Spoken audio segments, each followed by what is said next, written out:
Hello students, आपके अपने YouTube channel peak point पर हार्दिक स्वागत है। आज की क्लास की शुरुआत एक प्यारी सी लाइन के साथ। कठिन परिश्रम से सफलता मिलती है, आलस्य से पराजय, अहंकार से कठिनाइयां, बस हिम्मत रखो, जीवन की शुरुआत कहीं से भी की जा सकती है। आज की क्लास में हम मैथमेटिक्स पढ़ने वाले हैं और 50 प्रश्नों की एक श्रृंखला में, यानी हर एक टॉपिक के 50 प्रश्न हम कंप्लीट करने वाले हैं। इसी श्रृंखला में हमने अनुपात में 30 प्रश्न अब तक कंप्लीट कर लिए हैं। आज प्रश्न संख्या 31 देखेंगे। यहां जो हमारे पास क्या है, 31 नंबर देखो, प्रश्न नंबर है हमारे पास 31। क्या है देखो, राकेश और अनूप की वार्षिक आय 3:2 के अनुपात में है और जबकि उनके व्यय का अनुपात 5:3 है। यदि वर्ष के अंत में प्रत्येक 1000 रुपए की बचत करता है तो राकेश की वार्षिक आय क्या है।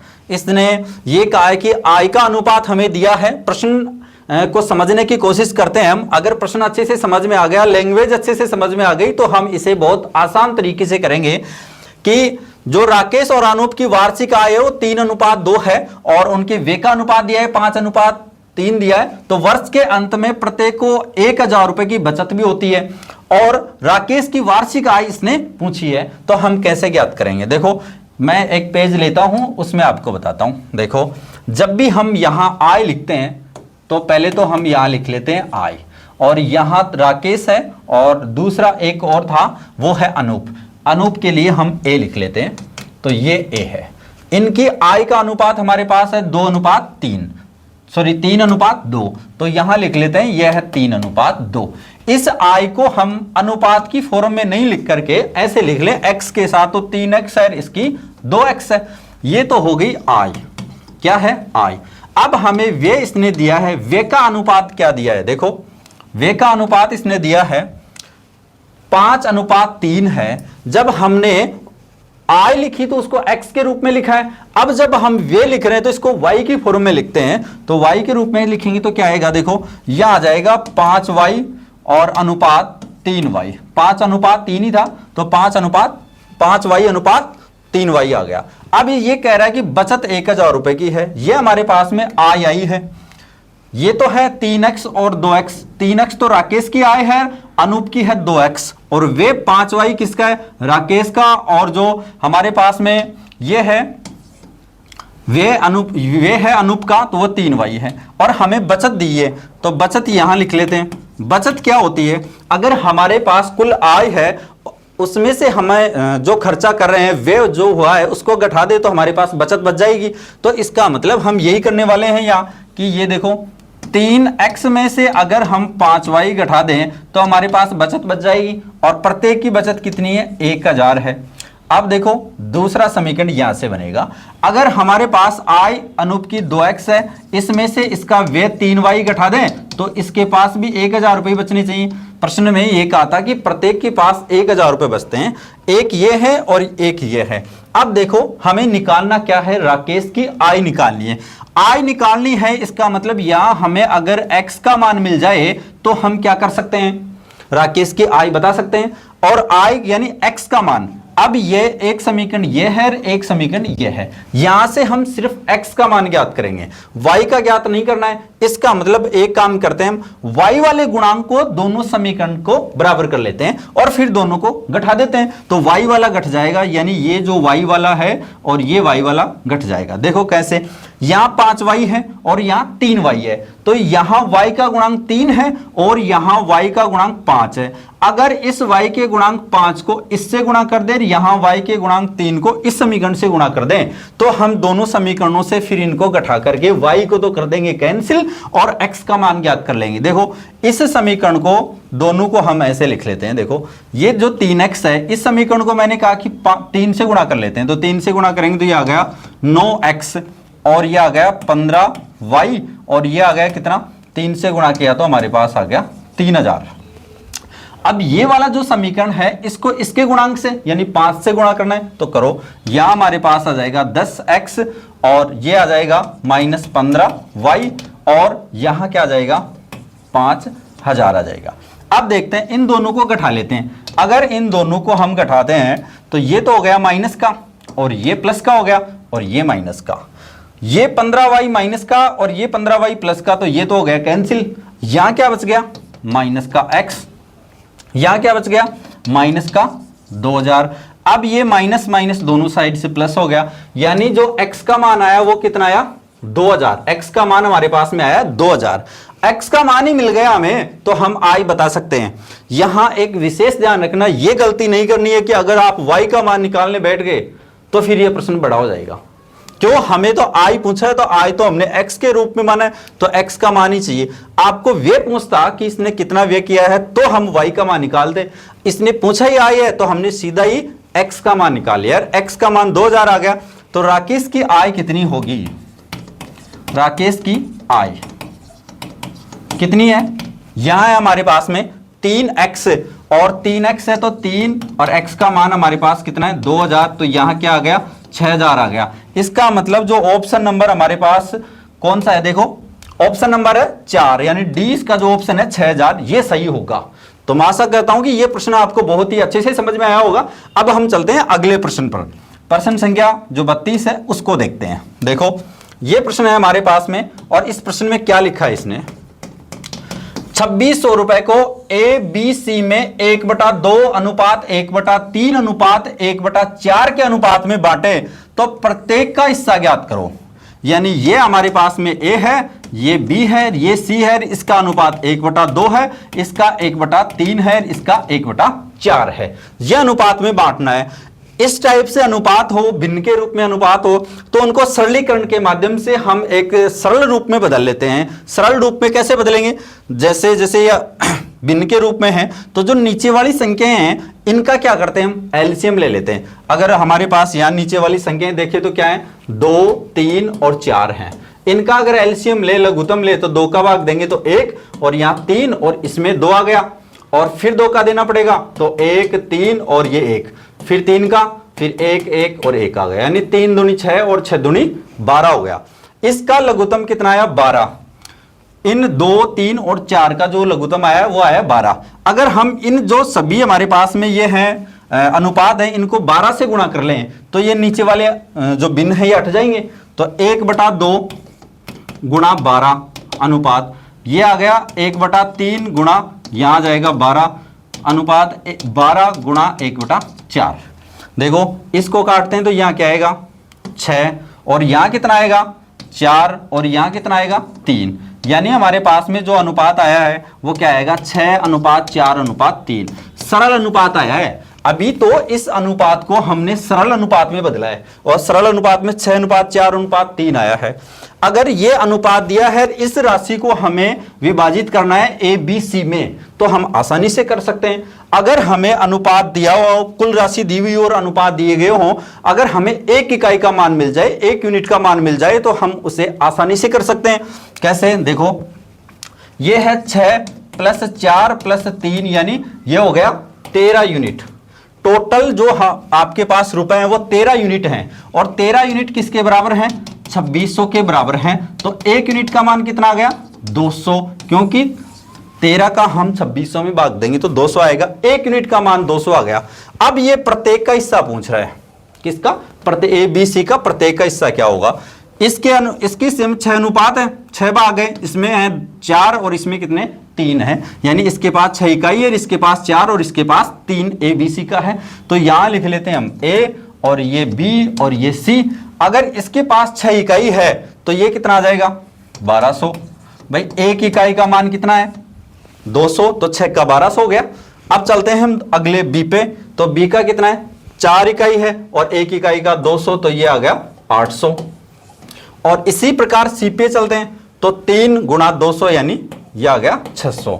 यानी ए बी सी के हिस्से में अगर धन को हम 1/2 अनुपात 1/3 अनुपात 1/4 में अगर विभाजित करें तो क्या आएगा 1200, 800 और 600 रुपए इनके हिस्से में आएंगे। तो ये कौन सा ऑप्शन है ये देखते हैं हम, 1200, 800, 600। देखो ये हमारे पास में जो ऑप्शन है ये है ऑप्शन नंबर बी, 1200, 800 और 600 इसका सही आंसर होगा। तो मैं आशा करता हूं कि ये प्रश्न आपको बहुत ही अच्छे से समझ में आया होगा। अब चलते हैं आगे वाले प्रश्न पे, और आगे हमारे पास है प्रश्न संख्या 33। 33 नंबर प्रश्न है, उसको देखते हैं कि इसका आंसर क्या होगा और इसे पढ़ते हैं। पहले प्रश्न की जो लैंग्वेज है वो समझते हैं हम। 300 रुपए की एक राशि है P, Q तथा R में इस प्रकार बांटी गई है कि Q को P से 30 रुपए अधिक मिलते हैं और R को Q से 60 रुपए अधिक मिलते हैं, तो उनके हिस्से का अनुपात क्या होगा। चलो तो हम देखते हैं। यहां अगर आपके पास में यह है P, Q और यह है R, ये कह रहा है P, Q, R 3 है, इनमें बांटना है 300 रुपए को।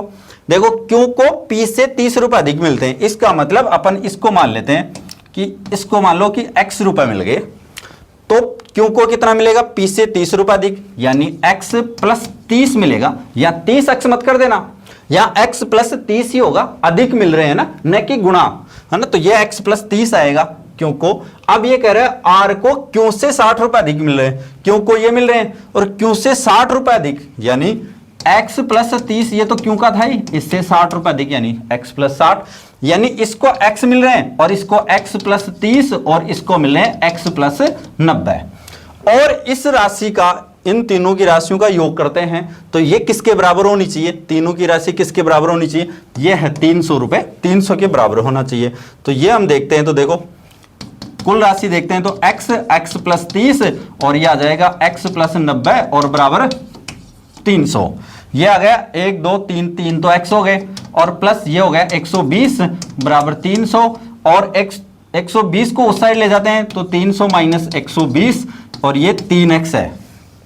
तो आपके पास क्या आया, x बराबर क्या आया, देखो या तो क्या बच गया 180 बच गया, यहां 3x था तो 3 का भाग इस साइड देंगे तो ये 3 आ गया, तो ये आ गया कितना 60 आ गया, 3 से काट लेते हैं तो 60 आ जाता है यहाँ, तो x का मान आ गया 60 आ गया। अब ये क्या पूछ रहा है, उनके हिस्से का अनुपात। उनके हिस्से का अनुपात देखो यही तो था, ये P था, ये Q था और ये R था।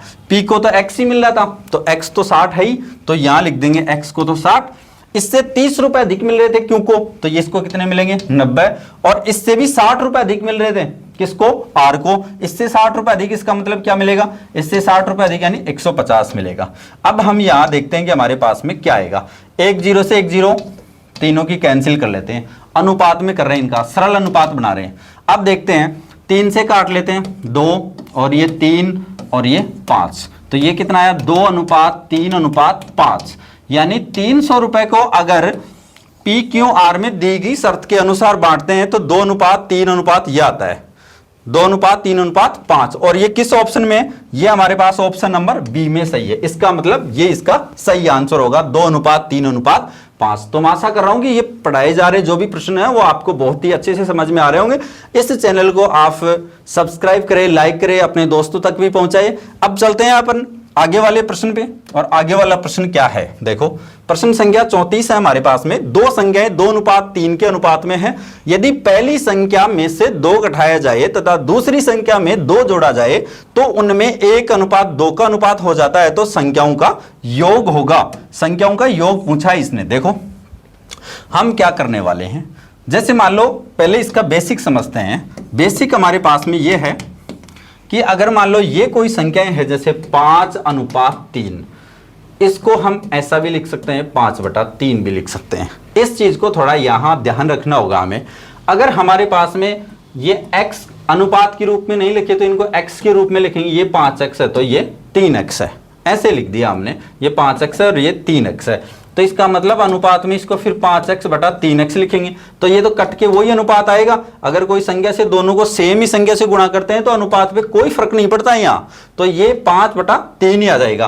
तो इसका मतलब हम यहाँ लिख सकते हैं ऐसा कि पहले भी बताया था मैंने कि कोई संख्या x से गुणा करके लिख सकते हैं। जब भी किसी संख्या में कोई संख्या, जब भी किसी अनुपात में कोई संख्या आप जोड़ते हैं तो उसको पहले x के रूप में लिखेंगे और फिर ही उसमें कोई नई संख्या जोड़ेंगे। तो यहां हम देखते हैं, देखो हमारे पास में दो संख्याएं 2:3 के अनुपात में है, यदि पहली संख्या में से 2 घटाया जाए, आपके पास 2 संख्या है तो पहले इनको लिख लेते हैं, 2x है और ये 3x है, ये मान लो अनुपात में।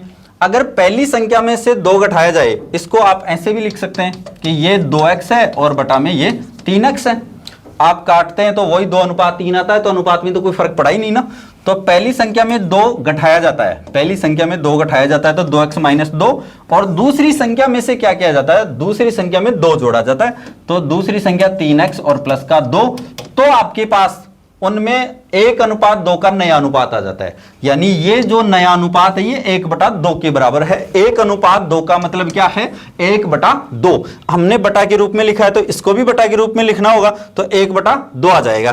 तो अब इसको हल कर लेते हैं हम और x का मान निकाल लेते हैं। इसने पूछा क्या है? देखो, उन संख्याओं का योग यानी 2x और 3x इनका योग करना है, तो इसका मतलब हमें x का मान निकालना है। x का मान निकालना है तो देखो हम यहां क्या करेंगे, देखो यहां वज्र गुणा करते हैं। इस 2 को तो इस ऊपर वाले से पूरे से गुणा कर लेते हैं, इस 1 को इससे गुणा कर लेते हैं। तो 2 से इसको गुणा करेंगे तो क्या आएगा?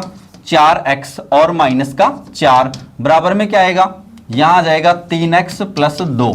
1 से गुणा करेंगे तो सेम ही आएगा, कोई फर्क नहीं पड़ेगा। अब चलते हैं, ये 4x है और ये माइनस का 3x को इस साइड लिया, यानी x वाली संख्याएं एक साइड कर ली हमने। अब बिना x वाली संख्याएं एक साइड कर लेते हैं, तो 2 और ये 4 इस साइड आके प्लस का हो गया, ये 4 प्लस का हो गया, ये हो गया। x बच गया, यहाँ 4x में से 3x जाएंगे तो 1x बच जाएगा और ये हमारे पास में क्या आ जाएगा? 6।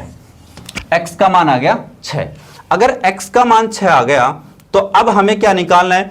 संख्याओं का योग याद करना है। संख्याओं का योग क्या होगा? संख्याओं का योग होगा 2x + 3x बराबर 5x होगा। 5x हुआ। अब चलते हैं, x का मान 6 आ ही गया तो 5 × 6 यानी हमारे पास जो संख्याओं का योग होगा वो आपके पास क्या होगा? 30 होगा। और 30 किस ऑप्शन में? ऑप्शन नंबर 1 में ही है। तो इसका मतलब यहां जो पढ़ाया जा रहा है वो बिल्कुल ही सही पढ़ाया जा रहा है। आप चैनल को लाइक कीजिए, सब्सक्राइब कीजिए, वीडियो को लाइक कीजिए, शेयर कीजिए। ये इस टाइप की क्वेश्चन है जो आपको एग्जाम में सेम ही देखने को मिलते हैं, इस टाइप के क्वेश्चन। और इसके लिए आप जैसे जैसे अपन आगे चलेंगे, जैसे इसके आगे वाले वीडियो में आगे और नए क्वेश्चन होंगे, वो कुछ इस तरीके के से होंगे जैसे मान लो कि किसी सीजीएल की एग्जाम के ही हैं। और जो भी यहाँ प्रश्न पढ़ाए जा रहे हैं ये प्रीवियस जो भी एग्जाम है एसएससी की, उन्हीं के प्रश्न हैं। तो अपन अब चलते हैं आगे प्रश्न संख्या 35 पे। प्रश्न संख्या जो 35 है वो है हमारे पास में, दो संख्याएं 3:5 के अनुपात में हैं। यदि प्रत्येक संख्या में 10 जोड़ दें तो अनुपात 5:7 हो जाता है, तो उनमें छोटी संख्या क्या होगी? छोटी संख्या पूछी है इसने। और ये अभी जो हमने प्रश्न किया है सेम ही उसकी तरह है। अब दो संख्याएं आपके पास हैं तो ये कह रहा है प्रत्येक में 10 जोड़ना है, तो दोनों संख्याएं आपने लिखी 3:5 में।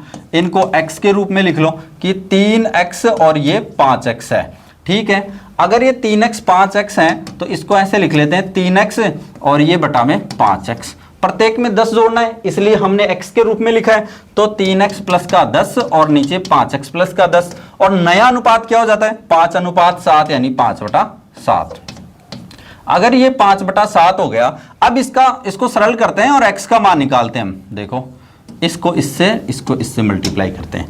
अगर ये मल्टीप्लाई करते हैं हम तो हमारे पास में क्या आएगा? देखो यहां हमारे पास में आएगा 7 को इससे मल्टीप्लाई करते हैं तो यह आएगा हमारे पास में 7 या 21x प्लस 7 को 10 से करते हैं तो 70 आ जाएगा, बराबर इसको इससे मल्टीप्लाई करते हैं तो यह आ जाएगा हमारे पास में 25x और यह आ जाएगा 10 × 5 यानी 50 आ जाएगा।